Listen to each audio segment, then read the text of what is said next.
Hello everyone and welcome back to Monsters of the Past.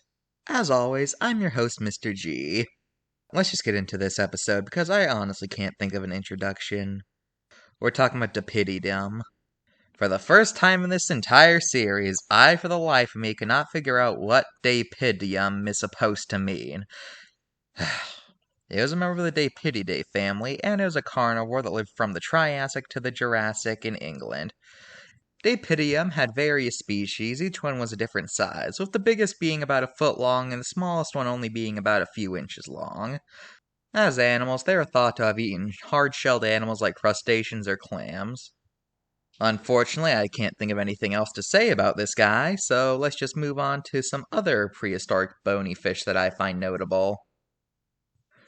There was Xiphactinus, which was a fish that lived in the West Interior Seaway, and it gained notoriety for the fact that one fossil was found with another fish known as Gillicus in its stomach. There was Eusphenopteron, which are those fish you always see in evolution charts. There was Hyneria, which is another Devonian fish that was bigger than a man and could reach up to 2 tons in weight. There was the Jurassic filter feeder fish Leedzichthyes, which was the biggest bony fish ever, although whether it or Megalodon holds the record for biggest fish ever is very much a debate. There was Megapiranha, which is exactly what it sounds like. There was Protosphaerania, which was a swordfish-like fish that lived during the Cretaceous. And the final one I'll mention is Tiktaalik, which is another fish famous for its role in evolution, and also for the fact that it represents a transition between fish and amphibians, because it clearly looks like a salamander that has stopped metamorphosizing, if you ask most people, but yet it's still considered a fish biologically. Now let's just get this card over with. Well, I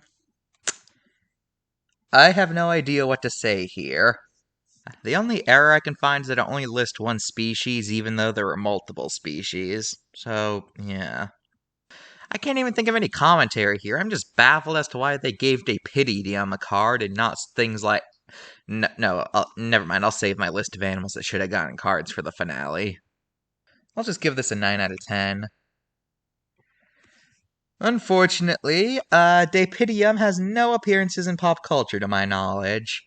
And, frankly, I don't really care. I mean, some of the others are much better. I mean, a few of them were in Jurassic Park Builder and Jurassic World the Game, and at least, Leedzichthyes and Megapiranha were in Ark Survival Evolved and things like that. Plus, Eustro and, Tiktaalik have roles every time there's an evolution chart, since even if they're not named, they're still acknowledged, I guess. But as for Dapedium, and it holds the record for the second animal in this series with 0 pop culture appearances. That's all for this episode of Monsters of the Past. This was not a fun episode to make because, as much as I like fish, dead fish are not very exciting to talk about. And just join me next time when I talk about Fish Roof. Bye.